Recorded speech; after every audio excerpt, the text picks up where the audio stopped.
बिस्मिल्लाहिर्रहमानिर्रहीम। अस्सलाम वालेकुम नाज़रीन, मैं अहमद फवाद हूँ और आप मेरा यूट्यूब चैनल देख रहे हैं। नाज़रीन, पंजाब वाकई जाग उठा है और ख़ास तौर पर जिस तरह से इमरान खान साहब के लॉन्ग मार्च का आगाज़ पहले दिन हुआ, आज दूसरा रोज़ भी जो है वो इसी तरह से गुजरा। बल्कि जूँ जूँ इमरान खान साहब आगे मूव करते जा रहे हैं, लोग उनके इस लॉन्ग मार्च के साथ मज़ीद जो है वो एडअप होते जा रहे हैं। और मैं आपको ये बताता चलूँ कि इमरान खान साहब का ये लॉन्ग मार्च अभी सिर्फ़ और सिर्फ लाहौर में ही जो है वो घूम रहा है और लाहौर से अभी बाहर निकलेगा। अभी केपी और मज़ीद रावलपिंडी या पंजाब के दीगर इलाकों जिस तरह गुजरांवाला वगैरह जो कि जहाँ पर पाकिस्तान तहरीक इंसाफ की भरपूर सपोर्ट है, वहाँ से अभी इस लॉन्ग मार्च ने गुजरना है और वहाँ से काफ़िलों ने इमरान खान साहब को ज्वाइन करना है। बहरहाल अभी इमरान खान साहब का जो लॉन्ग मार्च जिन जिन इलाकों में मौजूद है, लाहौर के ये इलाके मुस्लिम लीग नून का गढ़ समझा जाता था। बल्कि ये कहा जाता था कि यहाँ से तो नून लीग की पक्की सीटें हैं और नवाज शरीफ ने भी एक लॉन्ग मार्च किया था, लेकिन इन इलाकों से भी नवाज शरीफ साहब जो थे वो उस वक्त लोगों को निकाल नहीं पाए। लेकिन इमरान खान साहब के लॉन्ग मार्च पर जिस तरह से लोगों ने रिस्पॉन्स किया है, बहुत सारी जो रिपोर्टें पेश की जाती रही हुकूमत को कि इस लॉन्ग मार्च में बंदे नहीं होंगे, या बहुत सारे लोग जो ट्वीटें करते थे कि 150 लोग होंगे या चंद हज़ार लोग जो हैं वो इस लॉन्ग मार्च में निकले हैं, तो यकीनन इस लॉन्ग मार्च को देखकर उनका जो घबराहट है, जो ये असाबी जंग है असाब पर, इस वक्त इमरान खान साहब जो हैं वो उनके सवार हो चुके हैं। आज दूसरा रोज़ लॉन्ग मार्च का, इसमें भी इमरान खान साहब की जानिब से गुफ्तगू जो की गई है, और इस गुफ्तगू में इमरान खान साहब ने वंस अगेन जो प्रेस कॉन्फ्रेंस थी DGISI और DGISPR की, इस हवाले से एक दो चीज़ें कही हैं, वो मैं आपके सामने रखता हूँ। इमरान खान साहब की जानिब से ये कहा गया है कि प्रेस कॉन्फ्रेंस में कह रहे हैं कि जी हम गैर सियासी हो गए हैं। DGISI क्या गैर सियासी प्रेस कॉन्फ्रेंस में सिर्फ इमरान खान को टारगेट नहीं किया जाता? और वाकई वो जो प्रेस कॉन्फ्रेंस थी वो लग ऐसे ही रहा था कि वहाँ पर बिल्कुल जो क्वेश्चनिंग भी हो रही थी वो भी सारी इमरान खान साहब के हवाले से ही हो रही थी। मज़ीद उनका ये कहना था कि आपको ये चोर क्यों नज़र नहीं आए जो 1100 अरब रुपए का डाका मारकर NRO ले रहे हैं। इमरान खान ने आर्मी चीफ को मुखातिब करते हुए कहा कि आपने बिलावल भुट्टो के कहने पर कराची का सेक्टर इंचार्ज तब्दील किया। इस्लामाबाद में इन दोनों के आने के बाद से जुल्म हो रहा है, आपको इन दोनों को हटाना चाहिए। ये आपकी फ़ौज की और पाकिस्तान की बदनामी कर रहे हैं, आपको इनकी तहकीकात करनी चाहिए।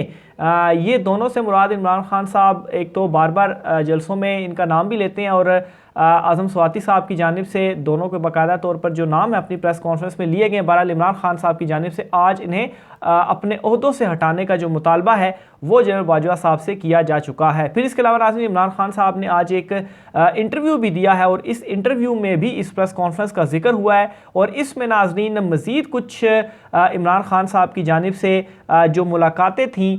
जिसमें आर्मी चीफ को तोसी देने के रिलेटेड बातचीत की गई, उस हवाले से इमरान खान साहब ने मज़ीद राजों से पर्दा जो है वो उठाया। और इमरान खान साहब ने ये कहा कि जो उन्होंने ये प्रेस कॉन्फ्रेंस की, यानी कि अगेन DGISI और DGISPR ने प्रेस कॉन्फ्रेंस की, इसमें सच के नाम पर इतने झूठ और आधे सच हैं और इतनी चीज़ें सियाको सबाक से हटकर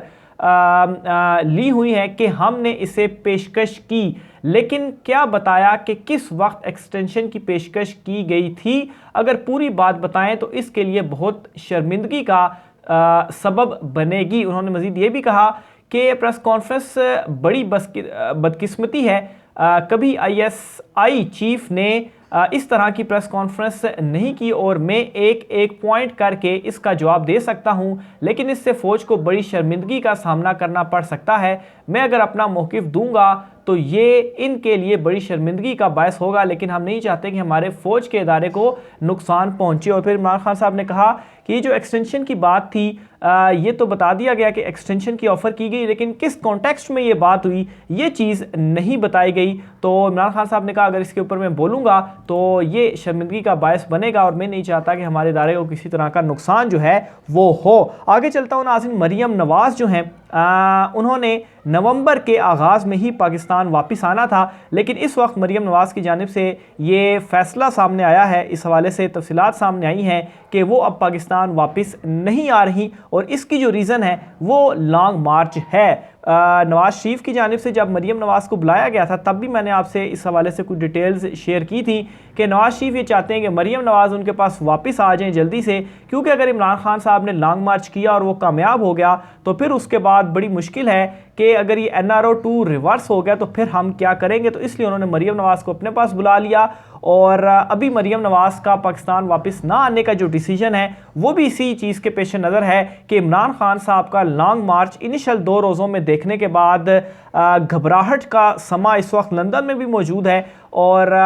लंदन से ये फैसला सामने आया कि मरीम नवाज़ अभी पाकिस्तान वापस नहीं आएंगी, मज़ीद डिले करके वो वापस आएंगी, क्योंकि इमरान खान साहब का लॉन्ग मार्च है और इमरान खान साहब के लॉन्ग मार्च के होते हुए मरीम नवाज़ वापस नहीं आएंगी और अपना जो इनका आबाई घर है, जो इनका असल ठिकाना है लंदन एवन फील्ड अपार्टमेंट्स, वो वहीं पर रहेंगी। और जब इनको ये लगेगा कि इक़्तिदार बस अब इन्हीं के पास है और इनको आकर कोई कुर्सी पर बिठाएगा तो तब ये वापस आएंगे और पाकिस्तान में हुकूमत करेंगे। तो बहरहाल ये जो हंसी मजाक किया करते थे, इमरान खान साहब के हवाले से मजाक उड़ाया करते थे, खुद जो है वो अब लंदन में छुप कर जाकर बैठ गए हैं। हुकूमती इत्तेहादियों की जानिब से शहबाज शरीफ को एक बड़ा मैसेज जो है वो भेजा गया है और इस मैसेज के मुताबिक ये कहा गया है कि शहबाज शरीफ साहब, इमरान खान साहब जो हैं वो लॉन्ग मार्च लेकर निकल आए हैं और इस वक्त लॉन्ग मार्च की जो सूरत हाल है, अगर ये लॉन्ग मार्च 4 नवंबर को इमरान खान साहब इस्लामाबाद ले आते हैं तो फिर सब कुछ फारिग होगा। इसलिए या तो इस लॉन्ग मार्च को रोकें, अगर लॉन्ग मार्च को आप नहीं रोक सकते जो कि बज़ाहिर नामुमकिन नज़र आ रहा है, तो फिर इस तरह से करें कि असम्बलियों को तहलील कर दें। इससे फ़ायदा एक ये होगा कि जो निगरान सेटअप है वो आप अपनी मर्ज़ी का लगा सकते हैं, अपनी मर्ज़ी का जो सेटअप है वो ला सकते हैं। और इस हवाले से इस वक्त इम्पोर्टेड हुकूमत के अंदर से भी कुछ इस तरह की चीज़ें सामने आ रही हैं कि अव्वल तो पहले हुकूमत लेनी नहीं चाहिए थी, लेकिन अभी जो है वो असम्बलियाँ तहलील करना जो है वो बेहतर ऑप्शन रहेगा।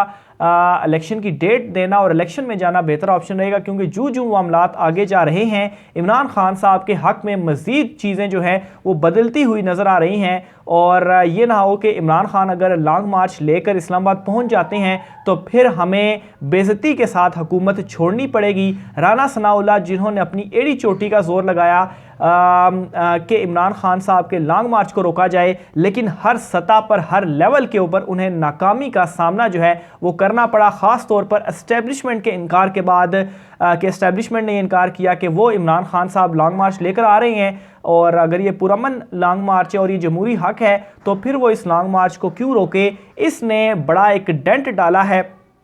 क्योंकि इन्हें तो आदत है हमेशा किसी और तरफ से या किसी और के कंधे के ऊपर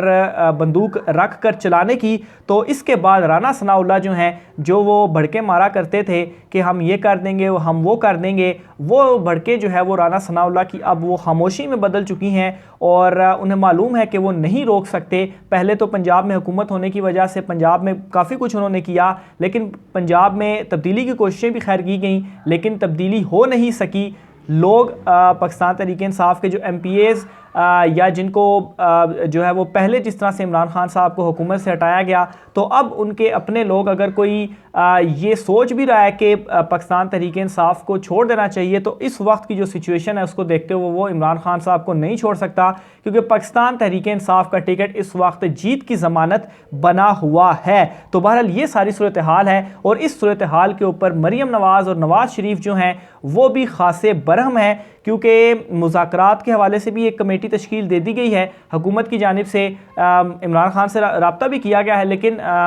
ये जो कमेटी तश्कील दी गई है, एक तो ये गैर संजीदा सी कमेटी है, क्योंकि एक तो इसको हेड राना सनाउल्लाह कर रहे हैं, फिर मरीम औरंगज़ेब और इस तरह के लोग जो है वो इसमें शामिल हैं। और ये कमेटी बुनियादी तौर पर जो मुझे लगता है इसलिए बनाई गई है कि अगर बिलफर्ज इमरान खान साहब के लॉन्ग मार्च को ये रोकने में कामयाब हो जाते हैं तो फिर अपना एक बयानिया बिल्डअप करेंगे, देखें जी हमने तो सियासी कमेटी बनाई थी मुज़ाकरात के लिए, लेकिन मुज़ाकरात नहीं हुए तो हमने फिर ताकत का इस्तेमाल किया। हालांकि ये ताकत का इस्तेमाल अभी कर नहीं सकते और ना ही इनके पास इतना वो है कि ये इमरान खान साहब के लॉन्ग मार्च को रोकें। ख़ास तौर पर जिस तरह से एस्टेब्लिशमेंट ने खुलकर, आप DGISI की जो प्रेस कॉन्फ्रेंस है उसमें भी उन्होंने कहा कि अगर ये एहतजाज जो है वो लॉन्ग मार्च पुरअमन है तो ये जमहूरी हक है, वो किस तरीके से इसको रोकें। बहरहाल इमरान खान साहब ने भी इस हवाले से बारहा कह दिया है कि ये पुरअमन